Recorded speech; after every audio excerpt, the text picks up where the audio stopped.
Okay, we're here. So ayan mga master, din ako nakapag-intro. Ayan, nandito na tayo ngayon sa sa pick up natin.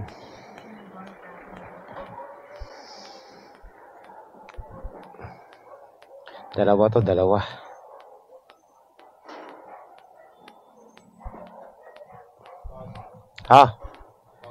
Oo nga eh. Bacoor, tsaka walang internet. Oo nga eh. Sige, doon ako mag-ano. Alright, so ayun mga master. Ayan, good morning pala sa inyo lahat. Welcome back sa ating channel. At nandito na naman tayo sa isa na naman panibagong episode ng ating Lalamove serye. Ayan.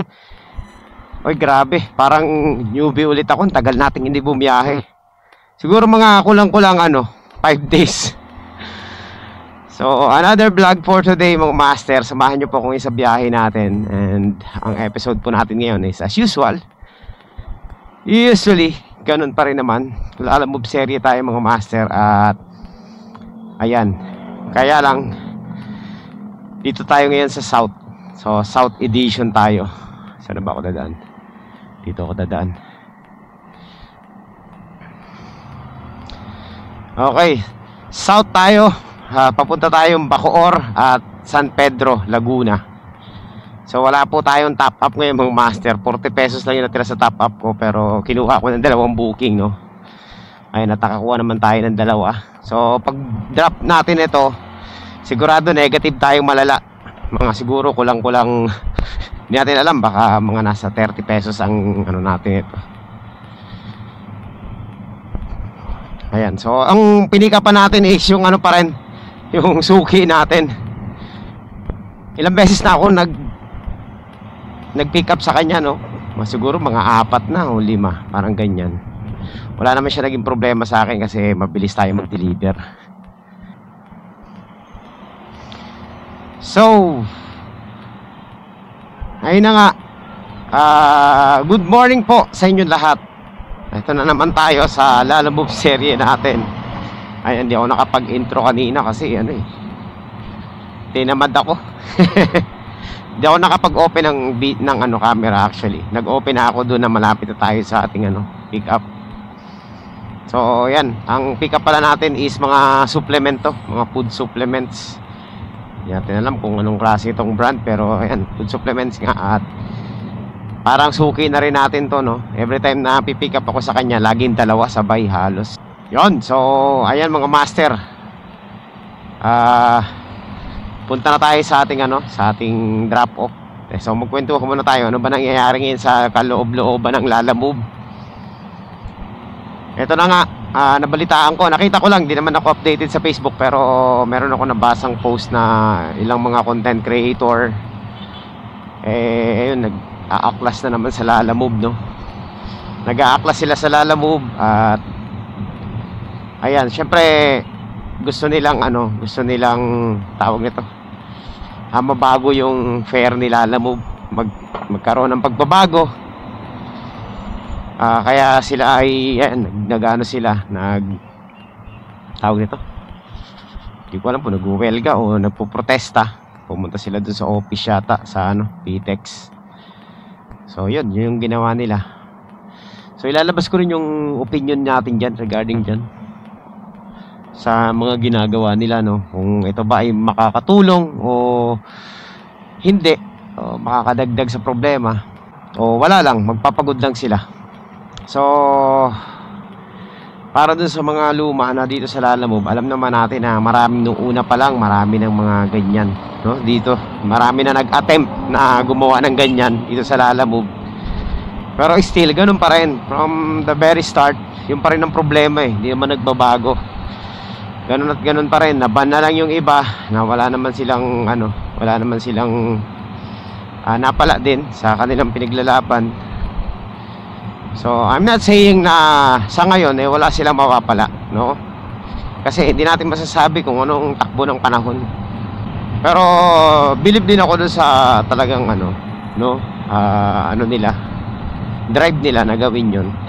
Sana naman yung yung ginagawa nila is hindi for content only. Kasi yung iba gumagawa ng ganyan for content only, maka-gain ng viewers and followers, tapos na, di ba? Nag-success na sila. Personal interest ang nangyayari. Kasi bilang isang content creator, gano'n naman talaga yung ako ayoko magpaka-plastic, di ba? As a content creator, mga master, isa lang naman ang paraan mo para dumami ang subscribers mo, followers mo. Kailangan gumawa ka ng issue na napapanahon at napag-uusapan. So, ngayon, yung mga ganyang usapin, talagang mapag-uusapan yan. Kagaya yan, pinag-uusapan natin, di ba? Kasi napapanahon, tsaka talagang on point. Dahil merong pwedeng pag-usapan na relevant at may issue naman talaga, which is yung napakababang fare ni Lalamove. At yan, na gusto naman ng mga content creator, rider, Lalamove na hindi ko alam kung gusto nilang masolusyonan talaga, which is good yun, no? In our part as a rider. So ako, ang point of view ko dyan is dalawa, mga master, no? Ngayon, kung magkakaroon ba ng positive or negative results ito, ang magiging positive results nito, baka sakaling may makapansin, pwedeng magbago yung fare. Pero ang negative niyan is baka yung mga nasa likod ng mga ganyan, baka sila naman ang mawala sa Lalamove. Pero base sa aking pagtatanong-tanong at pag-iimbestiga, marami nang nag-attempt na ganyan pero wala naman nangyari, no? Kasi may policy naman si Lalamove talaga regarding dyan na kung ano yung linatag nila, nasa sa inyo whether you accept or not, di ba? Option mo yun. Kasi meron naman tayong freedom, freedom mong bumiyahe. Wala namang pumilit sa'yo na bumiyahe ka, di ba? O kay mababa kay mataas yan, bumiyahe ka o hindi, wala namang problema yun si Lalamove. Ngayon, magkakaroon ng epekto lang yan kung siguro kalahati ng mga rider o magigising sa katotohanan, hindi babiyahe, no? O kahit na hindi bumiyahe ng mga ilang araw, kung kakayanin ba ng 1 week, pwede mo yung gawin. Magkakaroon ng pagkakaisa. Kaso lang, ang niyan, ang problema, hindi naman lahat talaga hindi babiyahe. Kasi yung iba, syempre meron silang pangangailangan sa kanilang family, di ba?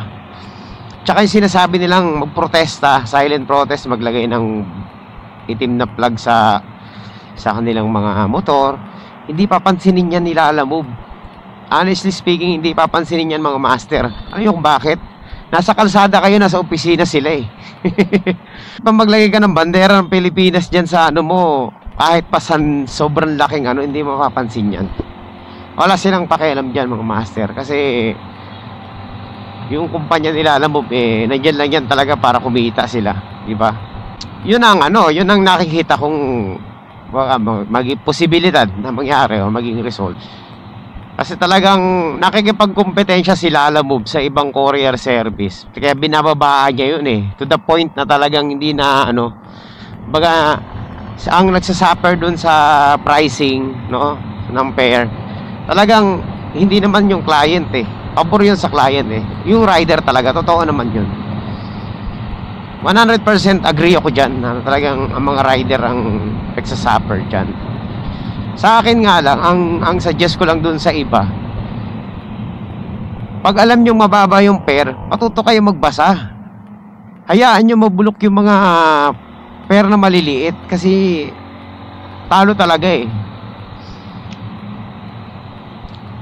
So, diskartehan nyo yung mga fare. Ang kunin nyo lang yung mga matataas lang na fare. Ang problema, paano hindi magbabago yung iba napakagahaman sa booking kahit na palugi na sila. Kuha pa rin ang kuha, di ba? So ngayon, anong nangyayari? Mababa yung fare, nagrereklamo sila. Pero sila rin naman yung gumagawa ng ganun. Di ba? So ngayon, sa system nila Lalamove, matitrace nila Lalamove yan, okay lang kahit mababa yan, kinukuha naman nila, pinagtsatsagaan So, maintain tayo dyan. Total, marami namang kumukuha ng booking natin. So may pagbabago ba doon? Walang magiging pagbabago doon kasi kumbaga inaano nyo tinatangkilik nyo pa rin kahit na mababa yung pair. Ngayon ang katwiran ng iba, okay lang mababa, basta marami, kikita pa rin. So nandun na tayo talaga. Personal interest talaga ang kalalabasan yan. Kaya sa tingin ko mga master, medyo malabo yung plano nila dyan, not unless na mayroong pagkakaisa. Sa ngayon nakikita ko hindi sila papansinin dyan sa kanilang ano. Ay, ang mangyayari yan, content na lang yan. Totoo yan, content ang kalalabasan. Diba? Tama ba o mali? Siyempre marami makikisawsaw dyan, diba? Tsaka ano mga master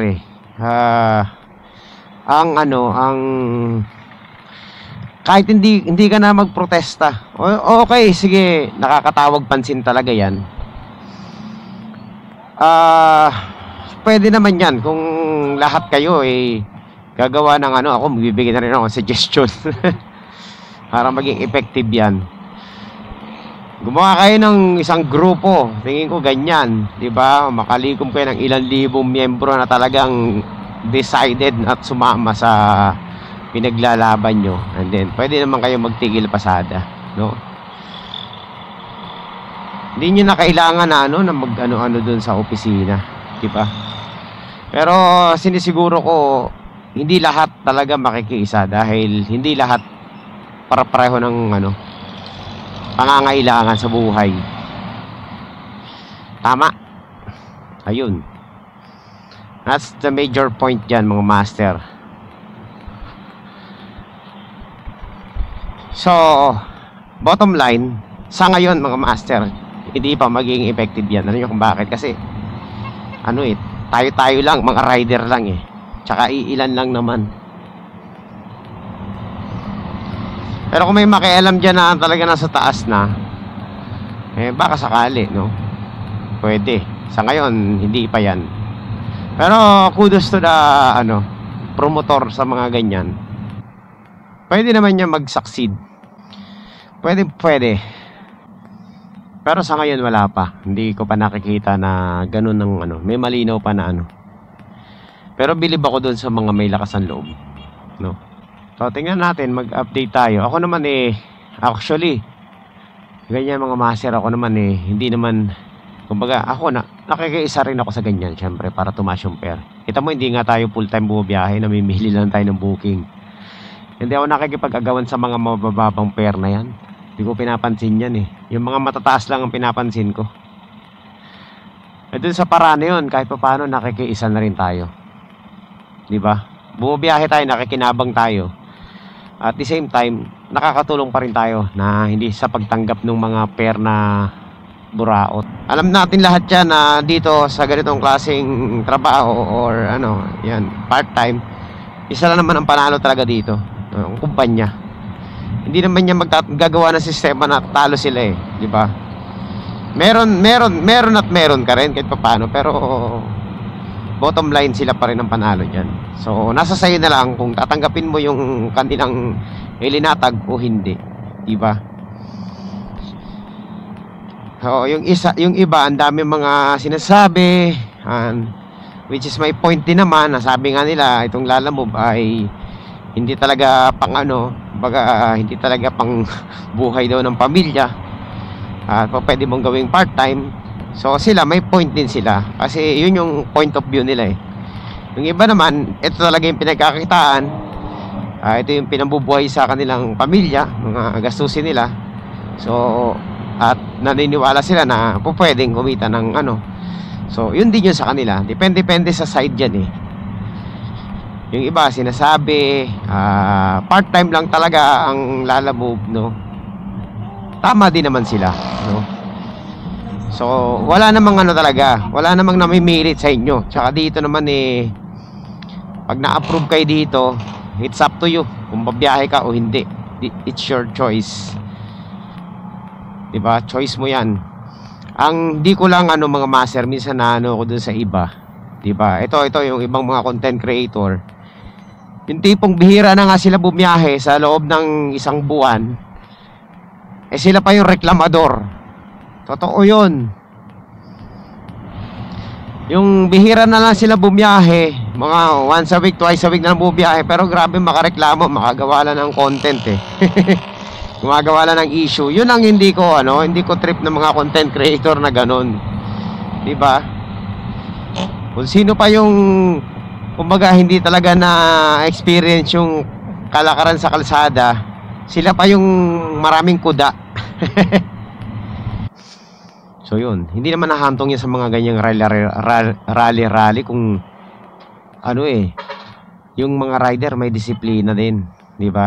Kung talagang tataasan nyo lang yung standard nyo sa pagpili ng booking, para naman ma-realize sila, alam mo, teka lang, yung mga rider ko masyado mapipili eh. Ano na lang, taasan natin yung pera sa kanila para kunin yung mga booking. O pwedeng ganun. So pag mataas ang standard ng rider at hindi kayo parang namamalimos sa mga client, yun, dun papasok yun sa tingin ko. Ako, yun yung maliwanag na nakikita ko. Ano nangyari sa Mr. Speedy, 'di ba? Ganyan din naman yung nangyari sa kanila. Nagbaba sila, single booking na nga.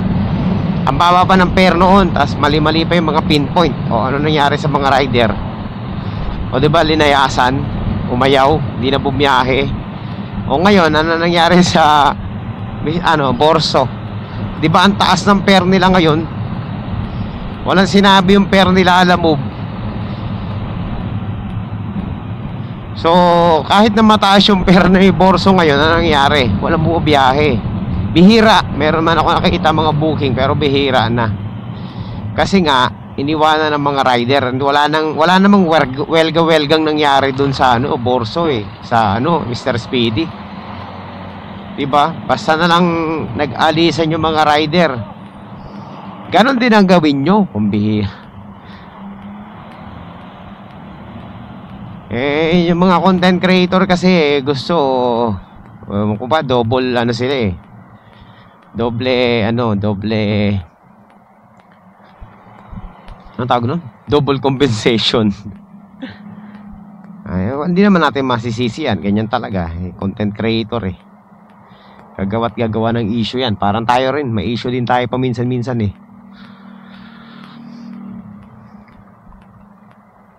So yun, mag-deliver na nga tayo. Update ko na lang kayo kapag nandun na tayo sa ating drop off. Sa lahat ng ganda ng lugar nila, mga well off yung mga tao na nandito, mga master. Kita naman, nakikita nyo naman yan. Hindi na kailangan sabihin, nakikita nyo na yan.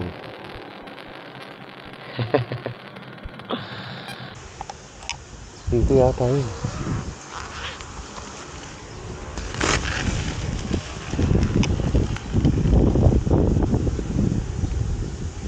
Sali, kuya? Hindi. Ito nga yun. Ayos. Okay na.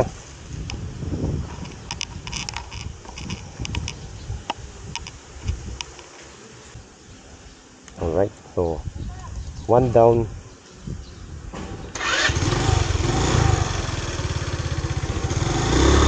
Let's go. Balik na tayo. So, next, San Pedro naman, master. So ayan mga master, nandito na po tayo sa San Pedro at malapit na tayo sa ating last drop off. So hindi muna natin i-close itong drop off natin na to kasi kailangan natin kumuha ng isa pang pabalik ng Las Piñas, no?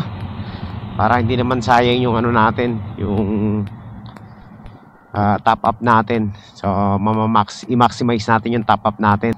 Alright. So, ayan, nandito na po tayo sa may San Luis, sa Landayan, San Pedro, Laguna. Ang layo ng Napiña eh, kaya doon ako muna pumunta eh. Hindi ko rin naman ma-edit eh. Gino, hindi ko rin makita yung Maryland dito pala kasi papunta ako doon eh. Okay na, bayad na yan eh. Binayaran niya na sa akin yung shipping kanina.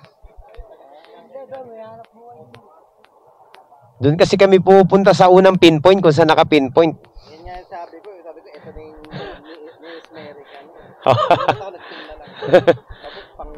Ay, salamat sir, thank you. Salamat boss. Okay. So, ayun mga master. Nakakuha pa tayo ng tip. Panalo. Kuha tayo ng booking ulit para ano na, ma-close na natin tong ano, ma-close na natin tong isa.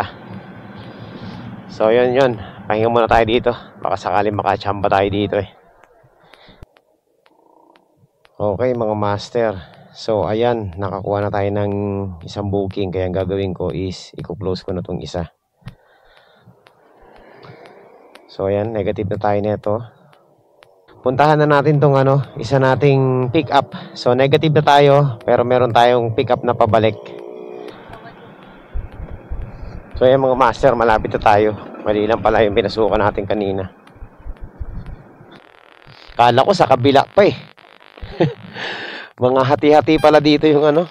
Uy, huwag mo akong agatin ha. Tropa tayo. Alright. So, ayun mga master. Meron na tayong pick up papuntang Parañaque. O, diba? Pauwi. Hindi na masama. Subok pa rin tayo ngayon, ano? Subok pa rin tayong kumuha ng kasabay nito. Try ko mag-top up. Kahit 100 pesos lang.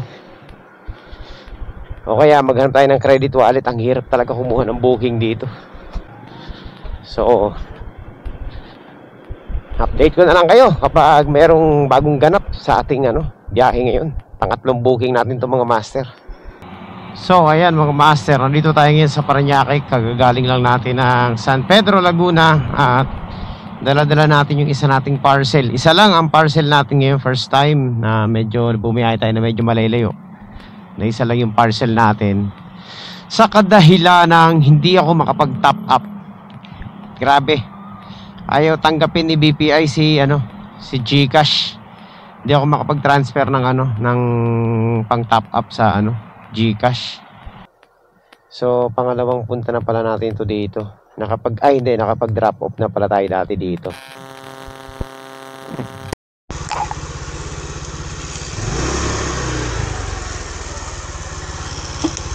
Hello po. Ma'am, lalamog po. Okay. Nandito na po. Bali 150 lang to. Sila nung babayad, no? 150 lang, Nay.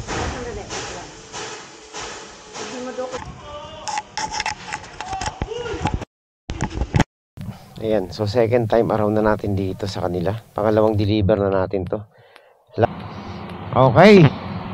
So, ayan mga master. At ako nabubulol ako. Isa lang ibig sabihin, nagugutom na ako. So, uwi muna ako sa bahay. Total, malapit na naman ako sa bahay. So, uwi muna ako, tapos papahinga, kakain. And then, babalik tayo mamaya. No? So, nakakuha na ako ng top up. Nakapag-top up ako. Nag-negative 66 ako eh. So, nag-top up ako ng 200. Wala talagang signal dun sa may papuntang sa San Pedro at Muntinlupa. Kaya ang hirap pag dun eh. Baga hindi secured yung yung linya mo. Sa pick up point mga master. Tawagan na natin yung yung kliyente natin. Ano to isa?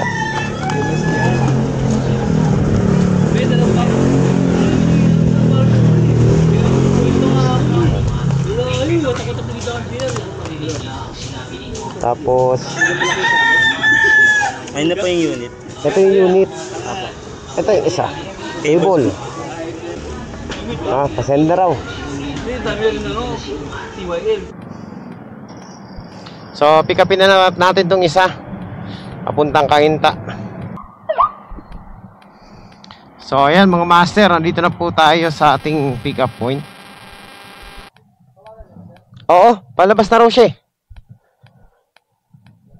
Pero hindi ko sinabing papasok ako. Ewan ko. Lalabas naman. O sige.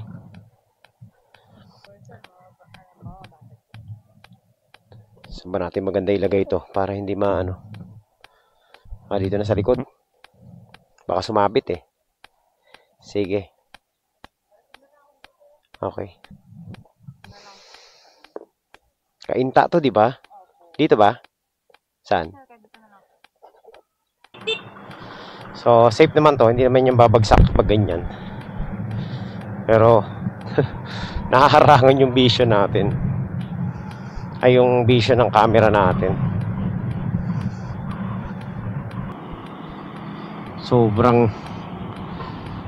Sobrang traffic talaga dito sa C5.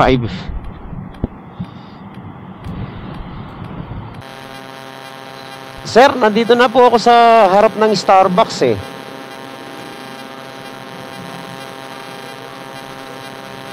Saan?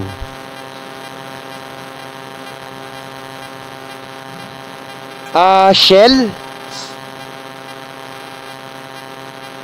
Sige sir, puntahan ko kayo dyan. Sige. Kasi babalik ako ng Kainta eh. Sige. So ito mga master, sabi ko na nakaalis na yun eh. Ang layo nung ano natin. Patay tayo dyan. Magdadagdag na lang daw siya. Pero malapit na to eh. Na-traffic na tayo. Pumunta pa tayo sa malayo. Tapos babalik pa tayo dito. Agoy! Parang mali yata yung ano natin ah. Hello boss. Nandito na po ako sa may SM. Tapat ng SM. Sa ano? Shell. Oo, nandito na po ako. Saan po kayo banda rito, sir? Ayun. Ginuha na. Sa wakas. So, okay lang. Quality naman yung ano. Quality yung kanyang tip, no? Ginawa niya, nag plus 100 na lang siya. For 5 kilometers. Di na masama mga master. Panalo na yun. Kaso kanina nakaka-bad trip eh. Kasi wala naman siyang sinasabi kung magkano yung pa-plus eh. Pero okay na, di ba? Panalo na, panalo. So puntahan na natin yung isa nating ano, itong drop off na to. Mahina lang signal dito talaga. Okay, so update na lang kayo kapag nandun na tayo sa ating last drop off. Tapos kuha tayo ng dalawa pabalik. Last booking na natin yung dalawa na yun. Panalo na yung biyahe natin ngayon. Dito na nga ang master. Hello po. Ma'am, good afternoon po. Lalamove po, delivery po.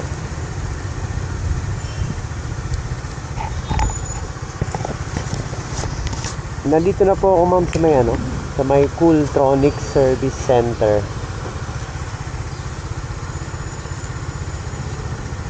Hindi ko marinig.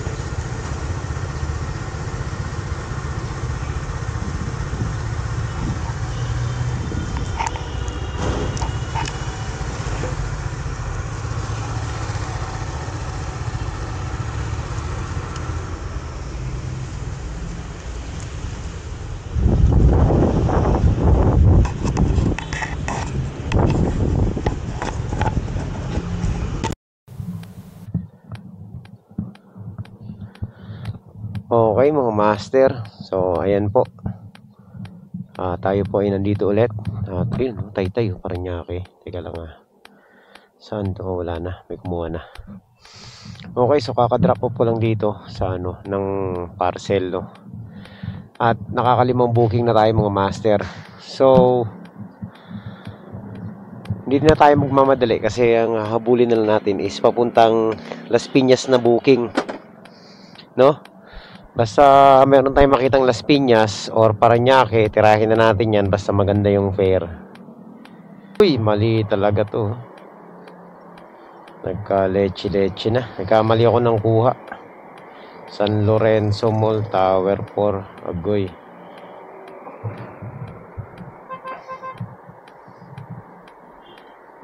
Anyway, sige, puntahan na natin to. So ayan, meron na tayong booking papuntang ano, okay. So nandito na po tayo sa ating ano, pick up point ng master. Saan kaya to? Tingnan natin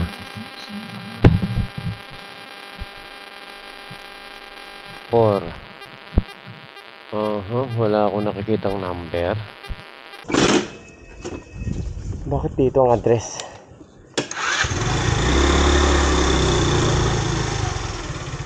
Ma'am, ano po yan? Imimit ko na lang siya sa baba.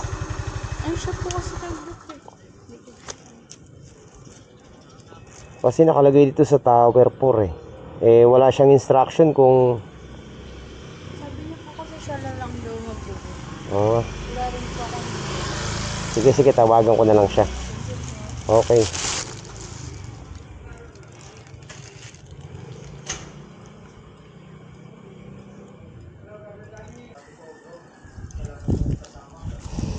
Okay, so tingnan natin kung saan ang meet up nito. Para at least alam natin mga master. Mahirap na.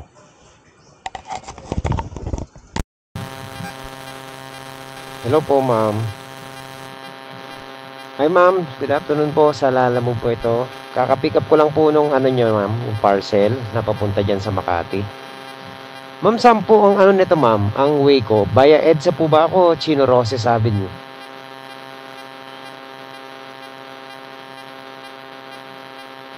So po pwede po ako mag Chino Roses mismo or EDSA po. So, mimit ko na lang po kayo, ma'am, sa baba po ng ano, ng tama mo, Tower 4 po ba to? Sige po, tatawag po ako dyan, ma'am, pag nandiyan na po ako. Antayin nyo lang pintawag ko.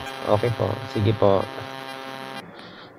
Kanto raw ng EDSA at Chino Roses. So, gagawin natin ito via Chino Roses na lang tayo. Para sigurado. Hindi ko trip. Kaso nung nagdagdag, yan, pwede na. Trip ko na. Inantay ko magdagdag eh. So, yan, nakipag-agawan ako sa dalawang rider. Buti na tsambahan natin, nakuha natin. So, yan, puntahan na natin to mga master. Meron na tayong dalawa. Okay, last booking natin. Isang Chino Roses, Makati, at isang Las Piñas. So, ito ang maganda rito mga master. Pagka drop off natin ang Chino Roses, pwede pa tayong kumuha ng isa pa papuntang Las Piñas. Para may kasabay itong Las Piñas natin. So, yun yung magiging game plan natin. So, kaya tirahin na muna natin to. Tapos, ayan. Rekta na tayo sa ating ano. So, ito na yung mga master. Ayan, nandito na tayo.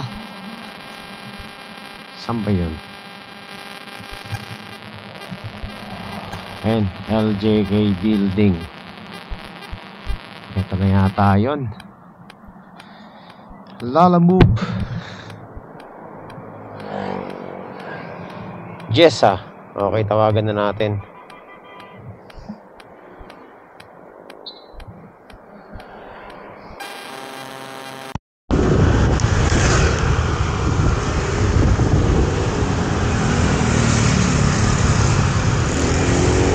Hello po. Ma'am, good afternoon po. Lalamove po. Hello po, ma'am. Sa Lalamove po ito. Nandito na po ako sa tapat ng LJK Building po.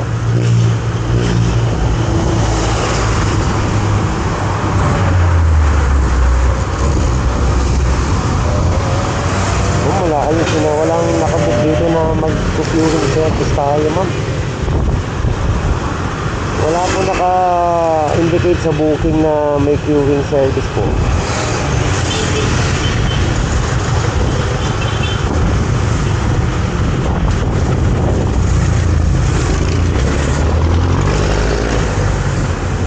Bawal kami ng ganyan. Sige po ma'am, pa-cancel na lang po ma'am. Kasi may dala-dala po kasi ako eh. Hindi ko po pwede iwan. Nakagulang lang eh. Kahit na may tip na po. So inaano, gugulangan nyo pa kami.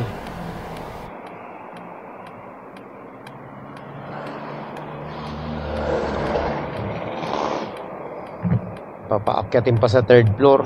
Oh. Loko. Pinapunta-punta pa tayo dito. Kaya sa mga nagbubuk, huwag kayo makagulang, pambihira kayo. Hindi nyo linalagay sa note, tapos sasabihin nyo lahat ng Lalamove umaakyat. Hindi lahat umaakyat. Sira ulo. Kabad trip yung mga ganyan na nagbubuk eh, no? Hindi naglalagay ng queuing service, magdadahilan pa. Hindi naman daw tawag ito. Lahat naman daw ng Lalamove umaakyat.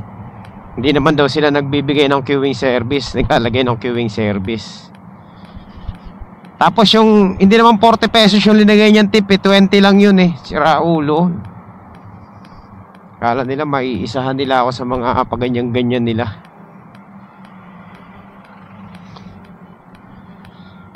Ay nako, makapaghanap ka ng booking ulit. Dito muna tayo. Tambay muna tayo dito saglit. Saglit lang patambay lang muna. Bad trip, sinayang yung oras natin doon Pag-agaway nyo na yan, di ko kukunin yan. 200, yan ngayon 40 pesos na linagay niya kanina, 20 lang dapat 70 pesos. Di linalagay na na kung ano yung may uto-utong kumuha na nun. May uto, syempre. Yan ang mahirap sa mga mga kapwa natin rider nagpapauto Masabi lang panalo pa rin sila dun kahit na magdagdag ng 40 pesos. 70 pesos ang queuing service talo ka ng 30 pesos.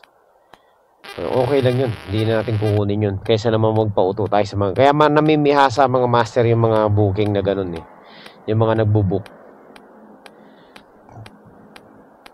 Doon tayo sa mga sa mga gutom sa booking. Huwag tayong gutom sa booking mga master, huwag kayong magpauto sa mga ganyan, yung gagawin kayong alila. Kahit pa alam nyo doon sa mga nagbubook, kahit pa elevator yung aakyatin ng rider, di ba? Queuing service pa rin yun.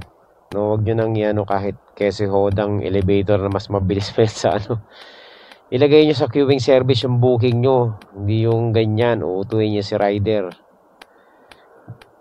Hindi naman lahat ng rider uto-uto, kaso nga lang talagang may mga uto-uto talaga na nagpapauto sa mga magugulang na na kliyente. Kaya yan, namimihasa. Pesos. So, syempre, yung mga baguhan, masisilaw sa plus 40. Hindi nila alam, lugi sila ng 30. Diba? So, yun po ang, ang dahilan. Bakit, hindi ko kinuha yung booking na yun. Kahit 221 na yun, papuntang Las Piñas. Na dapat na, nakauwi na ako nun. Wala hindi naman, kumbaga alam natin yung yung tama di ba? Ayaw nila tsaka na high blood ako doon sa dahilan ng babae na na lahat naman daw ng Lalamove rider umaakyat doon, hindi naman daw kailangan mag-queuing service. Di ibig sabihin pala ang daming nauuto na mga yun, ang daming uto-utong rider. Kaya syempre, pag maraming uto-utong rider, yung mga ganon, patuloy lang yun sa kanilang gawain na panggugulang. So, kaya nga yung sinasabi ko mga master, reklamo kayo ng reklamo, mababa ang per ni Lalamove, pero nagpapagulang naman kayo. Pakita nyo kasi dun sa mga kliyente na hindi kayo cheap. Diba? Ganun lang, tanggihan nyo, pwede namang tumanggi, i-rebook nila.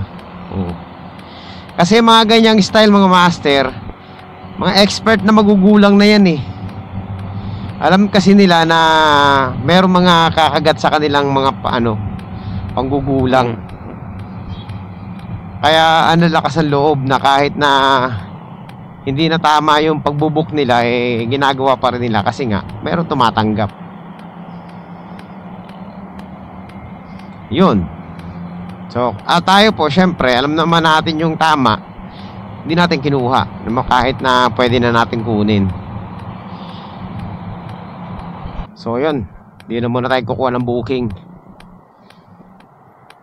Meron na Pasig pa rin niya kay 146. Ayoko niyan, through Gcash. Pass tayo dyan. Negative, wag ayoko. Okay, so update ko na lang po kayo mamaya mga master pag may mga magandang balibalita na. Ito po ba yung San Lorenzo Place Mall? Tower 4. Ayun lang. Tingin ko dito na yan, no? So, ayan mga master, nandito na tayo. Tawagan natin si ma'am. Hello, ma'am. Nandito na po ako, ma'am, sa may, ano, sa may tapat ng Robinson's Easy Mart po. Sa may parang circle dito sa, ano. Sige po, ma'am. Antayin ko na lang po kayo dito. Okay po. Opo. Galing po ng Kainta, ma'am. Okay.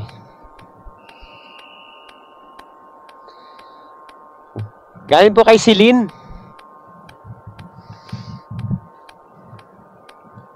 Ayan. Okay, thank you po. Alright, so try natin kumuha ng booking pa, no? Baka makachamba pa tayo dito pabalik ng Las Piñas. So 150 yun mga master. 100 na lang. Pwede na tayo makakuha ng ano. Sana makachamba tayo. Taguig Parañaque, Las Piñas. Kailangan natin ng Las Piñas.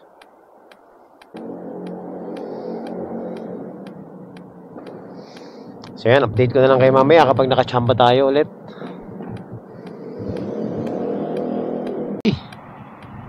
So ayan mga master, uwi na. Wala na, tinamad na ako. Ayoko na kumuha ng booking. Meron pa mga booking kaso lang ano na yan, lalayo na, tinatamad na ako. So okay na yun, naka 1,000 plus din naman tayo, no? Hindi na masama. Ano sana eh, kikita sana tayo ng 1,300 ngayon. Kaso nga lang, yung isa nag-cancel. Dahil nga, yun nga, okay lang. Hindi talaga para sa atin yun. Tsaka ayoko ng ganun mga setup, mga master. So at least kahit pa paano eh kumita naman tayo, no? At magpas naman tayo sa ating quota. Ayan, 6 na booking lang tayo mga master, pero quality. So yan, nandito tayo ngayon sa may Makati. At bala ko pa sana kumuha ng booking. Kaso lang, kung may makukuha akong saktuhan lang doon sa amin, no, tirahin natin yan. Pero kung lalagpas, hindi na. Tinatamad na ako eh. Ayan, so hanggang dito na lang muna mga master ang ating episode for today. Sana nag-enjoy kayo sa ating biyahe ngayong araw na ito. At, oy, first time tayong bumiyahe na inabot tayo ng hapon. Ano na po, 5:45 na. Ngayon lang ulit, no? Grabe. Pero kagandahan naman kasi nito, nagpahinga tayo kanina sa bahay, no? Nag-chill tayo sa bahay, tapos bumiyahe tayo ulit. Pero ayan, okay rin. Parang nangyari ngayon, parang full time tayo ngayong araw na to. So tingnan nyo ha, ang baba na talaga ng booking, no? Ang baba na ng fare, no? Imagine nyo mo, full time. Tapos 1,000 plus, 6 na booking. Pwede na rin naman, hindi na masama. Kaysa ano, wala, diba? Tsaka, expect pa talaga kapag medyo sinipagan mo, kikita ka talaga ng 1,000 mahigit. Depende lang talaga sa mga booking na papasok. So, yan tayo, sinuwerte naman tayo kanina. Kaso lang nga, yun. Nung papunta tayong south, medyo hindi maganda yung desisyon natin sa south eh. Pero okay lang, ganun talaga. Nangyayari naman talaga yan eh. So, 2 beses tayo ngayon mga master nag-decide sa araw na ito na hindi tayo mag-double book. Dahil may mga hindi tayo inaasahang pangyayari. Pero ganun pa man quality pa rin yung ating booking, no? Sayang, nakawalo sana tayo ngayong araw na ito eh. Pero okay lang yan. Meron pa naman tayo natitirang top up para bukas. So, mag-tira tayo ng energy. Alright, so yun. Maraming salamat po sa inyo lahat sa pagsama nyo rito. At magkita-kita po tayo ulit sa susunod na updates mga master. Same time, same channel. God bless po sa inyo lahat. At maraming salamat po.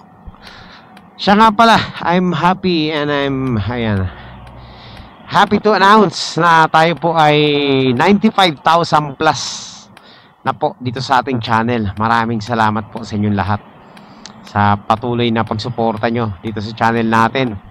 Thank you talaga, na-appreciate ko talaga yung inyong suporta. So sana mga master, ma-reach natin yung goal natin na 5,000, no? Bago ako mag plus 1. Ayun, thank you.